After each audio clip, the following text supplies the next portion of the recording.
Hi, Mystery Recapped here. Today, I'm going to explain a fantasy drama show called Locke and Key. Spoilers ahead. Watch out and take care.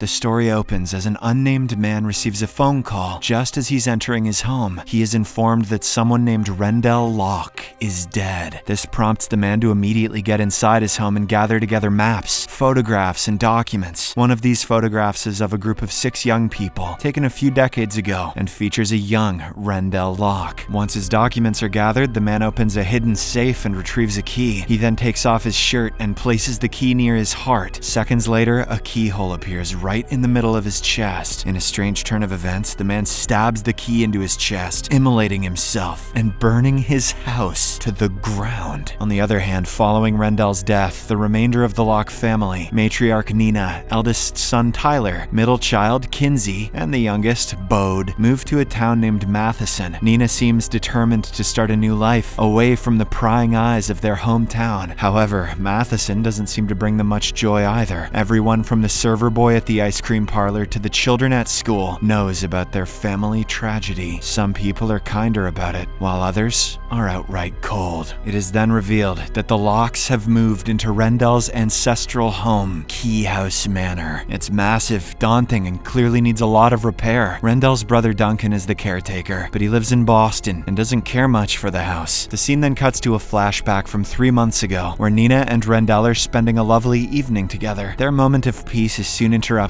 by Sam Lesser, one of Tyler's friends. He looks possessed and insists on speaking to Rendell about the key house, but the latter dismisses the topic and tries to avoid further questioning. This prompts Sam to pull out a gun and shoot Nina in the leg as a warning. At this crucial moment, Tyler arrives home and knocks on the front door. Rendell uses this opportunity to try and snatch the gun away, but gets shot in the process. A stunned Tyler then enters, but he can just watch on as his father collapses to the floor and passes away forever. Back in the present day, Bode is photographing the scenery around the house when he is drawn to a locked outhouse containing a well. He is able to fit through the surrounding bars and immediately takes a Polaroid photo of the well's bottom. He then accidentally drops the image into the well. To Bode's surprise, the Polaroid magically appears right by his side. This piques the kid's interest and he yells into the well, "If I unfurl my penis, will you double that too?" Seconds later, a female voice replies back, addressing him personally. "Please don't." But the little boy becomes scared and runs back to his house. The next day at their new school, Kinsey eats her food alone at lunchtime as she has no friends. Only a boy named Scott, who works at the local ice cream parlor, approaches her. He invites her to hang with him later on, but she declines the offer as she doesn't know him that well. Meanwhile, at home, Bode hears the female voice from earlier calling him. His mother has gone to a hardware store, and so he decides to check the well out once more. The woman, whom he refers to as Echo, reveals that the Keyhouse Manor is full of magical keys. She explains that there is a key that allows someone to step outside of their body, and another that allows people to change appearances. However, the best key is the Anywhere key, one that can take him anywhere he wants to go. If Bode wants to find them, he should listen to the voices inside the house. Upon hearing all this, the kid becomes really curious, and he heads back home determined to find these magical artifacts. A few nights later, Bode hears strange voices near Kinsey's bracelet. It was gifted to her by her father before he passed away. While she is in the bathroom, Bode manages to take the bracelet apart and finds the first key, the Anywhere key. Excited, he promptly rushes back to his room and puts it in the keyhole of his closet. He then steps into the closet and comes out in his desired destination, the neighborhood ice cream parlor. The next day, Bode tells Kinsey about his adventure, but the latter yells at him for destroying her beloved bracelet. This upsets the kid, but he shrugs it off and searches every nook and cranny of his home. He eventually manages to find the second key, the Mirror key, which is hidden in the sink drain. Later, he asks the voice in the well about his latest find. Echo explains that the key can show him a person he loved, even if they're dead. Upon hearing this, a stunned Bode decides to use the key to see his late father. He also wants his family with him for the joyous moment. In the next scene, Bode uses the second key on the mirror of his room, which prompts him to see another version of himself. He then runs to his mother and drags her to his room. To Bode's utter horror, Nina also sees her other version, but gets mesmerized and quickly steps into the mirror. Once inside, she reaches out to touch her other self, but the mirrors around her suddenly start cracking. It is obvious that Nina is now trapped in the mirror realm. Following this, a scared Bode runs to the outhouse and asks Echo for help. The voice reveals herself in human form and finally comes out of the well. She then promises to save Nina in exchange for the Anywhere key, but the moment Bode hands it to her, Echo reveals her true intentions. She uses the key on a storage closet in the outhouse and vanishes into the outer world. Next, the distraught young boy races back home with a rope. He explains everything to his siblings and pleads with them for help. Kinsey and Tyler initially think that he's joking, but when Bode starts crying, they realize he's serious. Following this, the trio rushes to the room where Tyler tethers himself to one end of the rope. The other two then grab the remaining end, and Tyler ventures into the mirror realm. With some difficulty, he eventually finds Nina and brings her back to the real world. Once outside the mirror, the children mull over this strange experience, but Nina seems to have immediately forgotten the events, leaving the children even more confused. Elsewhere in a prison, Sam Lesser has a visitor. It is revealed to be none other than Echo. A few days pass by, and while his brother and sister have already started school, Bode has a week till his term starts. He stays at home attempting to decode the situation surrounding the keys. He also wants to take revenge from the woman from the well house, whom he refers to as Echo. One afternoon while playing around, Bode finds the third key in an old vacuum cleaner. He tries it on all the doors around the house, but is unable to activate it. Later, he bumps into Rufus, the gardener, and the two quickly bond over their shared affinity for action figures. Bode because he's a child, and Rufus because, I don't know what's wrong with Rufus. Bode then asks what weapon he should use against an enemy that he doesn't know anything about. Rufus suggests a bear trap, but warns his new friend to be careful. Later, Bode takes his latest key and goes to a local pawn shop that sells antique items. The shopkeeper explains that the artifact is probably from the 17th century. However, as the shopkeeper turns around, Bode notices a keyhole on the back of his neck. The little boy finally theorizes that the new key works on people and not doors. Following this, he runs back home and places the new key near his neck. A small keyhole soon appears on the spot, confirming his theory. However, he decides not to use it for the time being. Elsewhere, Echo is enjoying her freedom a little too much. She eats almost every dish available at a diner and uses the Anywhere key to escape without paying the bill. She then steals designer clothes from a store and later breaks into a jewelry shop to take away a necklace. A few days later, Rufus's mother Ellie comes to pick him up from Keyhouse Manor. Nina is glad to meet her and invites her inside for a chat. From their conversation, it is revealed that Ellie and Rendell went to school together. They were part of a group of 6 close friends, which included Lucas, Rendell's best friend, as well as Ellie's husband. However, one day a tragedy befell the group. They had gone for a swim barely half a mile away from the Keyhouse Manor. Unfortunately, the weather took a turn for the worse, and 3 of them, including Lucas, drowned to their deaths. Nina is surprised to learn this because her husband never told her about his friends, let alone the drowning incident. Meanwhile, at school, Scott invites Kinsey for the leading role in the school play. The latter is tired of not having any friends and decides to accept the offer. However, things once again take a turn for the worse, as during shooting, a violent scene triggers her past trauma. It reminds her of the day her father died, and she is forced to quit the play. That's alright, Scott was likely making all that shit up to get in her pants anyway. Similarly, Tyler is struggling with his past as well. He goes on a date with a girl and they later start making out. Tyler's really struggling here. However, while kissing her, he gets flashes of Sam Lesser's face, which makes him agitated. Tyler then abruptly ends their date and heads home without any explanation. Poor guy. Just like her kids, Nina isn't free from trauma either. While buying hardware for the house, she comes across a hammer, which triggers some bad memories in her. A flashback ensues and the scene shifts to the day of her husband's death. Sam Lesser had just killed Rendell and was going after Kinsey. Tyler was desperately trying to get into the house, but couldn't do so because the front door was locked from the inside. In that precarious moment, a wounded Nina found the strength to drag herself up. She then grabbed a hammer from nearby and knocked Lesser out for the moment. Back in the present day, Nina still hallucinates about seeing blood when she holds the hammer. On the other hand, it's revealed that the key Bode had found is called the head key. It allows users to explore the mind of the person the key is inserted into. Bode finally tries it on himself and has an out-of-body experience. He sees himself frozen in time with the key still inserted in the back of his neck. Alongside his frozen self is a giant chest that wasn't there before. Bode sees his name written on the chest and opens it. Turns out it is a gateway into his mind, which is full of memories and thoughts. These are set up like an arcade with bright lights and loud sounds. grounds. Plenty of children's toys are scattered around, and the main emotion within the chest is happiness. Later that night, Bode shares his new discovery with his siblings. He then sticks the key into his neck and invites them into his mind. The trio happily enters the chest and are awed by the colors and sounds. Moments later, Bode directs them to a memory of their father, a story about a sea monster that he used to tell all his children. Unfortunately, Bode never knew how the story ended, as he always used to fall asleep midway. After a while, they come out of the chest, and Bode removes the key from his neck. Tyler questions how he is finding the keys, to which Bode reveals that he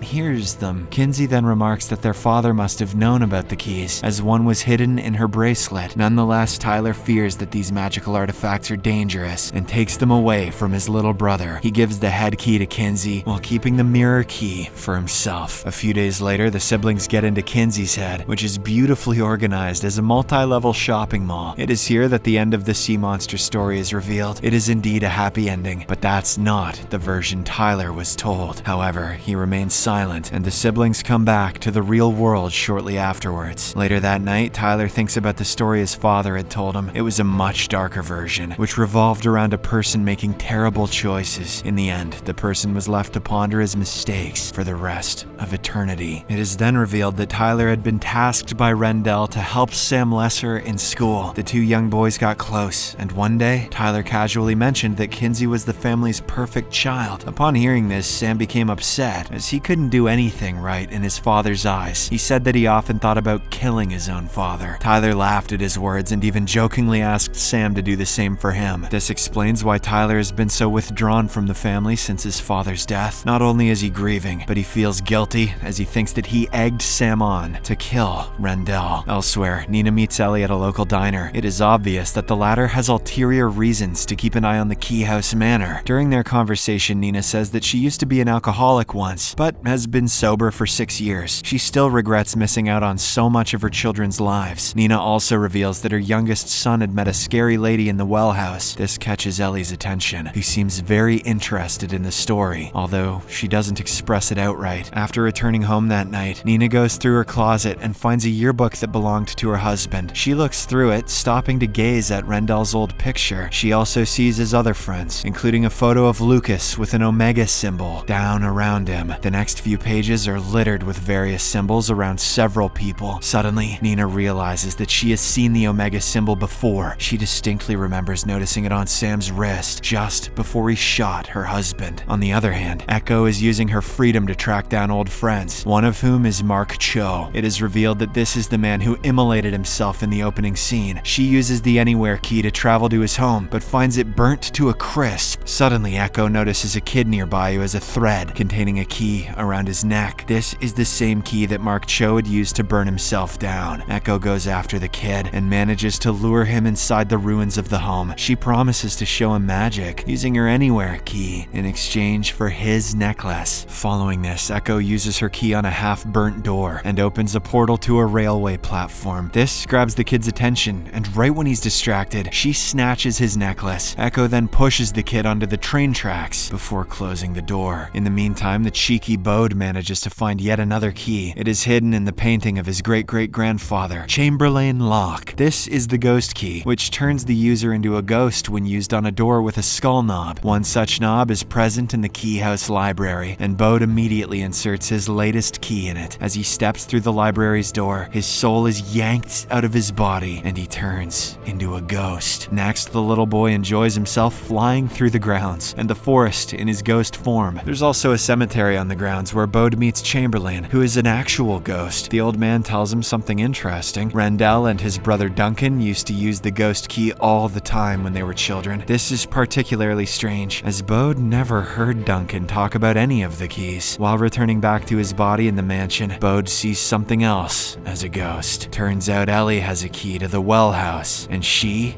is looking for Lucas. Subscribe for more videos like this, turn on notifications, and leave a like to help the channel out. Thank you for watching.